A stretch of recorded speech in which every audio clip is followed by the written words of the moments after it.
Hey, Nick here. Welcome back. We are continuing the dramatic reading of His Majesty's Dragon by Naomi Novik. And yes, clean shaven today, but I assure you the set of pipes that I read with just the same. All right, so we are at the tail end of chapter 6, and we'll finish off chapter 6 here and move into chapter 7. See how far we get with the time I have. All right, thanks everybody for your patience and for subscribing. That's really what motivates me here. I'm like, we got people waiting to finish the book. Let's keep it moving. Am I right? Okay, so where we left off, Lawrence and Temeraire have just, or at least Lawrence has realized, is that Rankin is not a great dragon handler. He's not a great captain. He's probably not a great guy, and that's why everybody in the Covet kind of avoids him. But yet he's out in Edinburgh on a shopping trip with Rankin, so he kind of has to figure out how to work his way out of this accidental friendship with a man he could never respect, which is Rankin. So let's see what happens. Having finally drawn himself from his self-recrimination at being involved with Rankin, he now took his bearings and hurried on to the offices of the Royal Bank. Remember, he's off to get a piece of jewelry for Temeraire. His usual bankers were Drummond's in London, but on learning that he had to be stationed at Lochlegan, he had written to his prize agent to direct the funds from the capture of the Amitié here. As soon as he had given his name, he at once saw the instructions had been received and obeyed. He was instantly conducted to a private office and greeted with particular warmth. So the bankers knew he was coming. The banker, Mr. Donaldson, was happy to inform him that, on his inquiry, that the prize money for the Amitié had included a bounty for Temeraire equal to the value that would have been placed on an unhatched egg of the same breed. Not that a number could be easily settled upon, as I understand it, for we have no notion of what the French paid for it, but at length it held equal to the French regal copper in value. And I'm happy to say that the 2/8 share of the prize comes to nearly £14,000, he finished, and struck Lawrence dumb. £14,000. Who knows? I don't know exactly how much that's worth in today's money, but this is around the early 1800s if you want to Google it. Having recovered over a glass of excellent brandy, Lawrence soon perceived the self-serving efforts of Admiral Croft behind this extraordinary assessment. But he hardly objected. After a brief discussion which ended in his authorizing the bank to invest perhaps half of the money into the funds for him, he shook Mr. Donaldson's hand with enthusiasm and took away a handful of banknotes and gold, along with a generously offered letter which he might show to merchants to establish his credit. The news restored his spirits to some extent, and he soothed them further by purchasing a great many books and examining several different pieces of valuable jewelry, and imagining Temeraire's happiness at receiving them both. He settled finally upon a broad pendant of platinum, almost like a breastplate, set with sapphires around a single enormous pearl. The piece was designed to fasten about the dragon's neck with a chain that could be extended as Temeraire grew. The price was enough to make him swallow. But he recklessly signed the check regardless, and then waited while a boy ran to certify the amount with the bank, so he could immediately bear away the well-wrapped piece, with some difficulty due to its weight. So back then, they didn't have the systems and the electronics that we have now, so you write somebody a check. How are they supposed to know for this huge sum of money that this is just a worthless piece of paper? But I'd like that there's sort of a service that these retail businesses provide that if, you're going to buy an expensive piece of jewelry, you sit tight, sir. We're going to send our boy running down the street to go find the bank so they can double check that this is indeed real money that you're signing over to them. That it's in the bank, right? From there, he went straight back to the Covet, even though there was another hour to the appointed meeting time. Levitas was unattended in the same dusty landing ground, his tail curled around himself. He looked tired and lonely. There was a small herd of sheep kept penned in the Covet. Lawrence ordered one killed and brought in for him, and then sat with the dragon and talked with him quietly until Rankin returned. The flight back was a little slower than the one out, and Rankin spoke coldly to Levitas when they landed. Past the point of caring if it seemed rude, Lawrence interrupted with praise and patted Levitas. It was little enough, and he felt miserable to see the little dragon huddled silently in a corner of the courtyard after Rankin had gone inside. But aerial command had given Levitas to Rankin. Lawrence had no authority to correct the man who was senior to him. Temeraire's new harness was neatly assembled upon a couple of benches by the side of the courtyard. the broad neck brace marked with his name in silver rivets. So I guess it must be like little dots. It says like Temeraire, like in letter, like little dot rivets. Temeraire himself was sitting outside again, looking over the quiet lake valley that was gradually fading into shadow as the late afternoon sun sank in the west, his eyes thoughtful and a little sad. Lawrence went to his side at once, carrying the heavy packages. Temeraire's joy in the pendant was so great as to rescue Lawrence's mood as well as his own. The silver metal looked dazzling against his black hide, and once it was on, he tilted the piece up with a forehand to look at the great pearl in enormous satisfaction. His pupils widened tremendously so he could better examine it. "And I do so like pearls, Lawrence," he said, nuzzling at him gratefully. "It is very beautiful, but was it not dreadfully expensive?" "It was worth every penny to see you looking so handsome," Lawrence said, meaning that it was worth every penny to see him so happy. "The prize money for the amitié has come in, so I am well in pocket, my dear. Indeed, it is quite your due, you know, for the better part of it comes from the bounty of our having taken your egg from the French." "Well, that was none of my doing, although I'm very glad it happened," Temeraire said. "I am sure I could not have liked any French captain so much as you. Oh, Lawrence, I am so happy, so very happy, and none of the others have anything nearly so nice." He cuddled himself around Lawrence with a deep sigh of satisfaction. I can't ever get over just a dragon, the thought of a dragon emotionally, like, clinging to you and being like, "Oh, Dad," you know. Lawrence climbed into the crook of one foreleg and sat there petting him and enjoying his continued quiet, gloating over the pendant. Of course, if the French ship had not been so delayed and then captured, some French aviator would have had Temeraire by now. Lawrence had previously given little thought to what might have been. Likely the man was somewhere cursing his luck. The French certainly would have learned that the egg had been captured by now, even if they did not know that it had hatched an imperial, or that Temeraire had been successfully harnessed. He looked up at his preening dragon and felt the rest of his sorrow and anxiety leave him. Whatever else happened, he could hardly complain of the turn fate had served him, in comparison with that poor fellow, the Frenchman. "I've brought you some books as well," he said. Shall I begin on Newton for you? I found a translation of his book on the principles of mathematics, although I will warn you at once that I am wholly unlikely to be able to make sense of what I read for you. I am no great hand at mathematics, beyond what my tutors got into my head for sailing. "Please do," Temeraire said, looking away from his new treasure for a moment. "I'm sure we will be able to puzzle it out together, whatever it is." And that, finally, is the end of Chapter 6. Woof, been working through that for a while, I feel like. Let us move on to Chapter 7.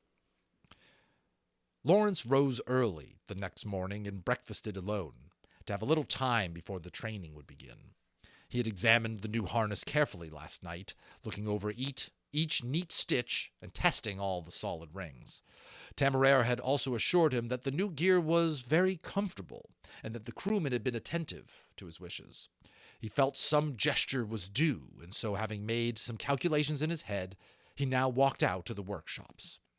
Holland was already up and working in his stall, and he stepped out at once on catching sight of Lawrence. "Morning to you, sir. I hope there's nothing wrong with the harness?" the young man asked. "No, on the contrary.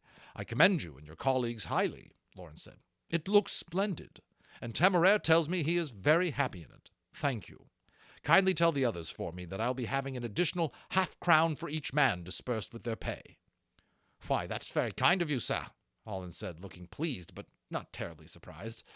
Lawrence was very glad to see his reaction. So apparently tips and little bonuses for a job well done are not uncalled for in the Aerial Corps, and that makes Lawrence pretty happy because he wants to do it and he didn't want any fuss about it, right? An extra ration of rum or grog was, of course, not a desirable reward to men who could buy liquor easily from the village below. So grog or rum is what he would have given you on the boat, because on the boat you can't just go down to the pub, right? Or the liquor store or whatever they have, wine shops. And soldiers and aviators were paid better than sailors, so he had puzzled over an appropriate amount. He wanted to reward their diligence, but he did not want it to seem as though he were trying to purchase the men's loyalty.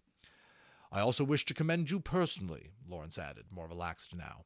Levitas's harness looks in much better order, and he seems more comfortable. I'm obliged to you. I know it is not your duty. Oh, nothing to it, Holland said, smiling broadly now. The little fellow has made me so happy. I was right glad to have done it. I'll give him a look over now and again and make sure. I'll give him a look over now and again to make sure he's staying in good order. Seems to me he's a little lonely, he added. Lawrence would never go so far as to criticize another officer to a crewman. He contented himself with saying merely, I think he was certainly grateful for the attention, and if you should have the time, I would be glad of it.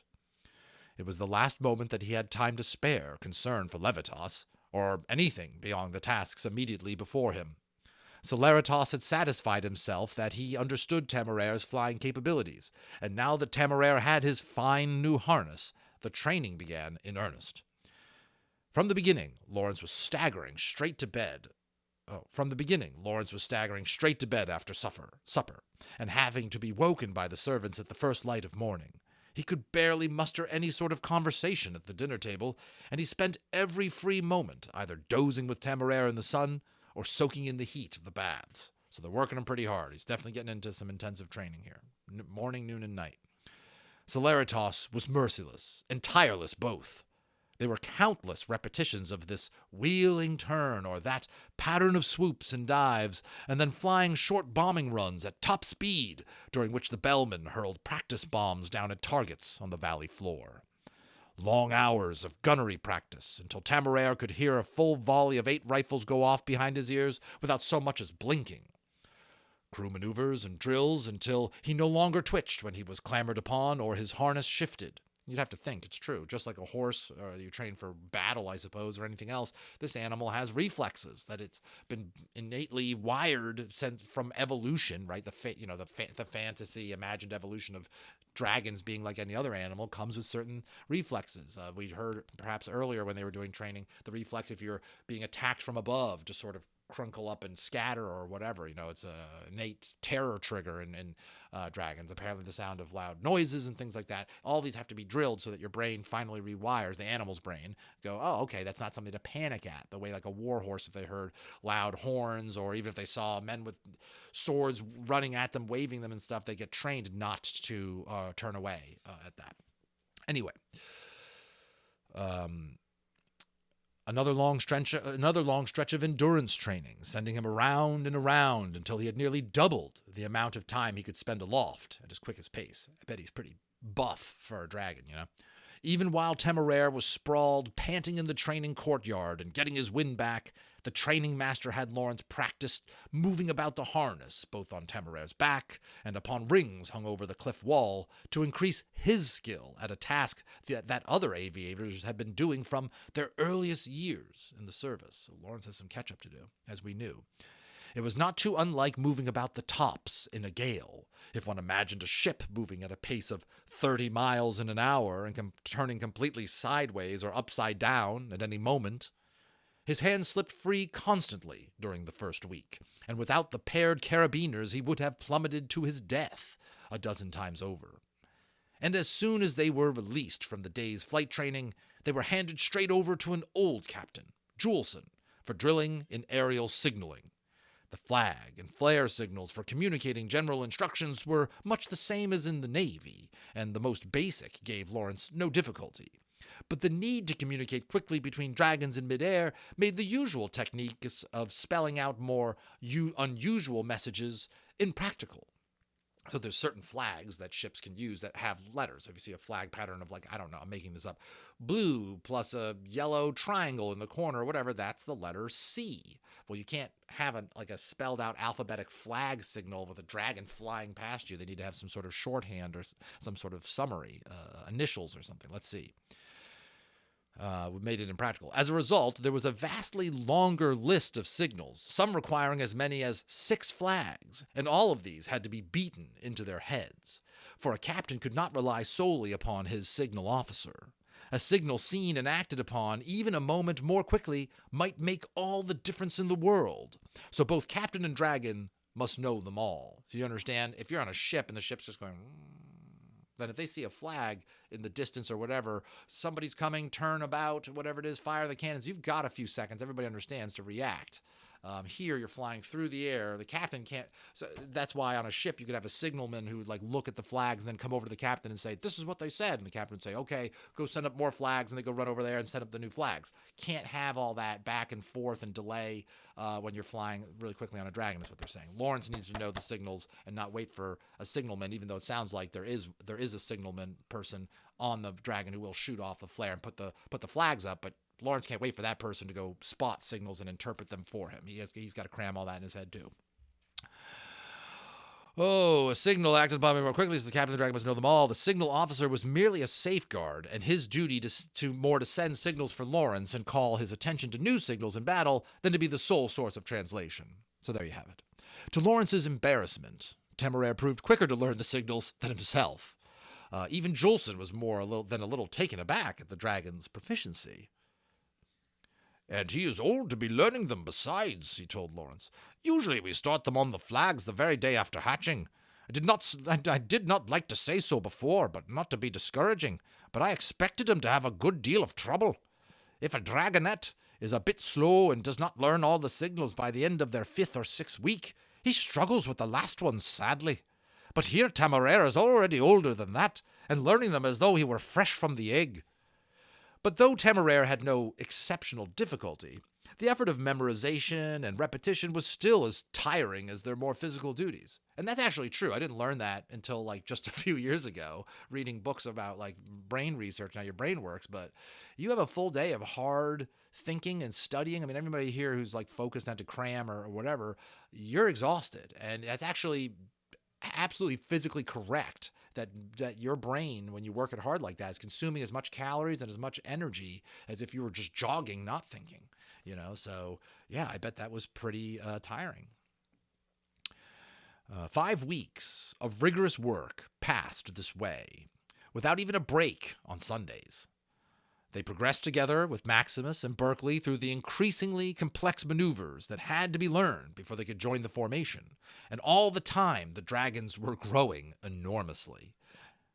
By the end of this period, Maximus had almost reached his full adult size, and Temeraire was scarcely one man's height less in the shoulder, though much leaner, and his growth was now mostly in bulk and in his wings rather than height. He was beautifully proportionate throughout. His tail was long and very graceful. His wings fit elegantly against his body and looked precisely the right size when fanned out. His colors had intensified, the black hide turning hard and glossy save for the soft nose, and the blue and pale gray markings on the edges of his wings spreading and becoming opalescent. To Lawrence's partial eye, he was the handsomest dragon in the entire covert, even without the great shining pearl blazoned upon his chest. Now, I know we've got a lot of folks or fans of Temeraire lore, so if you want to post in a comment or something on the video, your favorite fan picture, because I know there are images like this out online, of what you like, how he looks. It'd be nice to kind of compare and contrast, because I've seen there's images out there. The constant occupation, along with the rapid growth, had at least temporarily eased Temeraire's unhappiness. He was now larger than any of the other dragons but Maximus. Even Lily was shorter than he was, though her wingspan was still greater. Though Temeraire did not push himself forward and was not given precedence by the feeders, Lawrence saw on the occasions when he observed that most of the other dragons did unconsciously give way to him at feeding times, and if Temeraire did not come to be friendly with any of them, he seemed too busy to pay it mind, much as Lawrence himself with the other aviators. For the most part, they were company for each other. They were rarely apart except while eating or sleeping, and Lawrence honestly felt little need for other society. Indeed, he was glad enough for the excuse, which enabled him to avoid Rankin's company almost entirely. By answering with reserve on all occasions when he was not able to do so, he felt he had at least halted the progress of their acquaintance, if not partly undone it. Yeah, he doesn't want to be friends with Rankin. He really cannot relate to this man in terms of Rankin's attitude towards dragons and aviation in general. His and Temeraire's acquaintance with Maximus and Berkeley progressed, at least, which kept them from being wholly isolated from their fellows. though Temeraire continued to prefer sleeping outside on the grounds rather than in the courtyard with the other dragons. They had already been assigned Temeraire's ground crew. Besides Holland as the head, Pratt and Bell, armor and leather worker, respectively, formed the core, along with the gunner, Calloway. Many dragons had no more, but as Temeraire continued to grow, the masters were somewhat grudgingly granted assistance. First one, and then a second for each, until Temeraire's complement was only a few men short of Maximus's. The harness master's name was Fellows. He was a silent but dependable man, with some 10 years of experience in his line, and more to the point skillful at coaxing additional men out of the corps, so getting more help and resources. He managed to get Lawrence 8 harness men. They were badly wanted, as Lawrence insisted on having Temeraire out of the gear whenever possible. He needed the full harness put on and off far more often than most dragons. Save for these hands, the rest of Temeraire's crew would be composed entirely of officers, gentlemen born, and even the hands were the equivalent of warrant officers or their mates. It was strange to Lawrence, used to commanding 10 raw landsmen to every able seaman.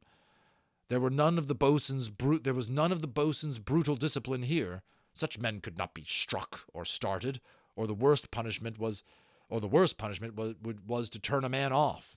Lawrence could not deny he liked it better, though he felt unhappily disloyal at admitting it of any fault in the Navy, even to himself. So he's saying that all these, because the dragon crew is so much smaller than a huge ship's crew, and all that needs to be done on a ship, and all the space there is to carry those types of people, that there's just officer level aviators, I guess, on these dragons. So you can't slap these officers around. You can't use some of the traditional harsh Navy discipline with them because you can't do that to officers. And Lawrence is kind of like, I wish I could just kind of, I guess that's what he's saying, right? I wish I could be more disciplined with these guys, but I can't. Nor was there any fault to be found in the caliber of his officers, as he had imagined, at least not more than in his prior experience. Half of his riflemen were completely raw midwingmen who had barely yet learned which end of a gun to hold. However, they seemed willing enough, and were improving quickly. Collins was overeager, but he had a good eye, and if Donnell and Dunn still had some difficulty in finding the target, they were at least quick in reloading. Their lieutenant, Riggs, was somewhat unfortunate, hasty-tempered and excitable, given to bellowing at small mistakes. He was himself a fine shot, and he knew his work, but Lawrence would have preferred a steadier man to guide the others. But he did not have a free choice of men.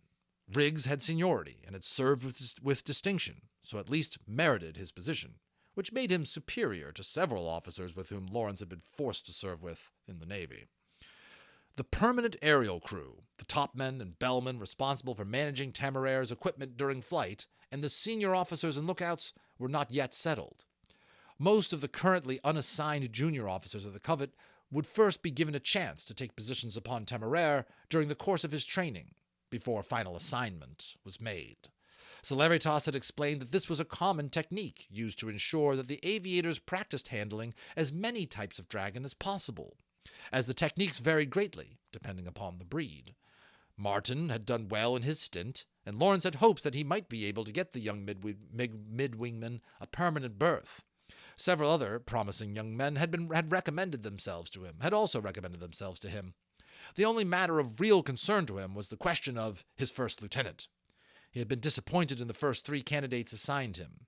All were adequate, but none of them struck him as gifted, and he was particular for Temeraire's sake, even if he would not have been for his own. More unpleasantly, Granby had just been assigned in his turn, and though the lieutenant was executing his duties in perfect order, he was always addressing Lieutenant Lawrence as Sir, and pointedly making his obedience at every turn. It was an obvious contrast with the behavior of the other officers, and made them all uneasy. Lawrence could not help but think with regret of Tom Riley. That was his former first mate on the ship that he kind of mentored when he was on the Reliant. That aside, he was satisfied, though increasingly eager to be done with maneuver drills. Fortunately, Celeritas had pronounced Temeraire and Maximus almost ready to join the formation. There were only the last complex maneuvers to be mastered, those flown entirely upside down. The two dragons were in the midst of practicing these in a clear morning when Temeraire remarked to Lawrence, "That is Volley over there, coming towards us." And Lawrence lifted his head to see a small gray speck winging its way rapidly to the covert. Volley sailed directly into the valley and landed in the training courtyard, a violation of the covert rules except when a practice was in session, and Captain James leapt off of his dragon's back to talk to Celeritas. So it obviously is urgent if they're going to break the rules like that. And as you recall, Volatilis is a fast dragon like a messenger. Interested, Temeraire righted himself and stopped in midair to watch, tumbling about all the crew except Lawrence, who was by now used to the maneuver. Maximus kept going a little longer until he noticed that he was alone, then turned and flew back, despite Berkeley's roared protests. "What do you suppose it is?" Maximus asked in his rumbling voice. Unable to hover himself, he was obliged to fly in circles. "Listen, you great lummox, if it is any of your affair, you will be told," Berkeley said. "Will you get back to maneuvers?" "I do not know. Perhaps we could ask Volley," Temeraire said. "And there is no sense in our doing maneuvers any more. We already know all of these," he added. He sounded so mulish that Lawrence was startled. He leaned forward, frowningly, but before he could speak, Celeritas called them in, urgently. "There has been an air battle in the North Sea, off Aberdeen," he said, with no preliminaries when they had scarcely landed. "Several dragons of the covert outside Edinburgh responded to distress signals from the city. Though they drove off the French attack, Victoriatus was wounded. He is very weak and having difficulty staying in the air. The two of you are large enough to help support him and bring him in more quickly. Volatilis and Captain James will lead you. Go at once." Volley took the lead and flew off at a tearing speed, showing them his heels easily. He kept only just within the limits of their sight. Maximus could not keep up even with Temeraire, however, so with flag signals and some hasty shouting back and forth through the speaking trumpets, Berkeley and Lawrence agreed that Temeraire would go on ahead, and his crew would send up regular flares to mark the direction for Maximus. The arrangements made, Temeraire pulled away very rapidly, going, Lawrence thought, a little too fast. The distance was not very great as the dragon flew. Aberdeen was some 120 miles distant, and the other dragons would be coming towards them, closing the distance from the other side.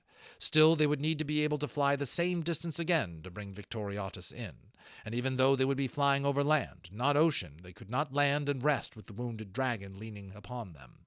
There would be no getting him off the ground again. Some moderation of speed would be necessary. Lawrence glanced down at the chronometer, strapped down to Temeraire's harness, and waited for the minute hand to shift, then counted wing beats. 25 knots. Too high. "Gently, if you please, Temeraire," he called. We have a good deal of work ahead of us." "I am not tired at all," Temeraire said, but he slowed regardless. Lawrence made his new speed as 15 knots, a good pace, and one that Temeraire could sustain almost indefinitely. "Pass the word for Mr. Granby," Lawrence said shortly. The lieutenant clambered forward to Lawrence's position at the base of Temeraire's neck, swapping carabiners to quickly move himself along. "What is your estimate of the best rate the injured dragon could be maintaining?" Lawrence asked. For once, Granby did not respond with cold formality, but thoughtfully. All the aviators had immediately become very grave on the moment of hearing of the injured dragon. "Victoriatus is a Parnassian," he said. "A large midweight, heavier than a reaper. They don't have heavy combat dragons at Edinburgh, so the others supporting them must be midweights. They cannot be making more than 12 miles per hour. Lawrence paused to convert between knots and miles, then nodded. Temeraire was going almost twice as quickly then. Taking into account Volley's speed and bringing the message, they had perhaps 3 hours before they would need to start looking for the other party. "Very good. We may as well use the time. Have the topmen and bellmen exchange places for practice, and then I think we will try some gunnery." He felt quite calm and settled himself, but he could feel Temeraire's excitement transmitting itself through a faint twitching along the back of his neck. Of course, this was Temeraire's first action, of any sort. And Lawrence stroked the twitching ridge soothingly. He swapped around his carabiners and turned to observe the maneuvers he had ordered. In sequence, the topmen climbed down to the belly rigging at the same time as a bellman climbed up to the back on the other side, the two weights balancing each other. As the man who had just climbed up locked himself into place, he tugged on the signal strap, colored in alternating sections of black and white, and pulled it ahead a section. In a moment, it advanced again, indicating that the man below had locked himself in as well. All went smoothly. Temeraire was presently carrying 3 topmen and 3 bellmen, and the exchange took less than 5 minutes, all told. "Mr. Allen," Lawrence called out sharply, calling one of the lookouts to order. An older cadet, soon to be made an ensign, neglecting his duty to watch the other men at their work. "Can you tell me what is in the upper northwest?" "No, do not turn around and look. You must be able to answer the question the moment it is asked. I will speak with your instructor. Mind your work now." Lawrence is like a total leader. I just love all the little things he does and how his brain thinks. I mean, he's a seasoned captain being transplanted to kind of bring that type of experience to his dragon. It's kind of neat to see how it translates. The riflemen took up their positions, and Lawrence nodded to Granby to give the order. The top man began throwing out the flat ceramic discs used for targeting, and the riflemen took turns attempting to shoot them out of the air as they flew past. Lawrence watched and frowned. "Mr. Granby, Mr. Riggs, I make 12 targets out of 20. You concur? Gentlemen, I hope I need not say that this will not do against French sharpshooters. Let us begin again, at a slower rate. Precision first, speed second, Mr. Collins. So pray do not be so hasty." He kept them at it for a full hour, then had the hands go through the complicated harness adjustments for storm flying. Afterwards, he went himself down below and observed the men stationed below while they reverted to fair weather rigging. They did not have the tents aboard, so he could not have them practice going to quarters and breaking down full gear, but they did well enough at the rigging changes, and he thought they would have done well even with the additional equipment. Temeraire occasionally glanced around to watch throughout these maneuvers, his eyes bright, but for the most part he was intent on his flying, rising and falling in the air to catch the best currents, driving himself forward with great steady beats, each thrust fully carried through. Again, just imagining. We feel there's familiar military discipline and maneuvers happening on this, but then as you just read that last passage, you're reminded this is not happening on an airplane, a hot air balloon, on a ship, or on the ground, or anything like that. This is on a giant winged beast, a dragon, for crying out loud, and just how the dynamic of it moving around in the air and how it would shift and stuff like that to catch the air currents. So cool, just to think about the uniqueness and imagining that. Temeraire, I already said that. Lawrence laid his hand upon the long, ropey muscles of Temeraire's neck, feeling them move smoothly as though oiled beneath the skin, and was not tempted to distract him with conversation. There was no need. He knew without speaking that Temeraire shared his satisfaction at putting their joint training to real purpose at last. Lawrence had not wholly realized his own sense of quiet frustration to have been in some sense demoted from a serving officer to a schoolboy, until he now found himself again engaged in active duty. I'm going to pause there, and we will keep moving through His Majesty's Dragon. Thank you so much for reading with me. That was a good solid half hour. Hope you enjoy. Leave me some comments, feedback, and thanks again for subscribing and showing the support as I go here. It's a labor of love, and we will see you on the next one.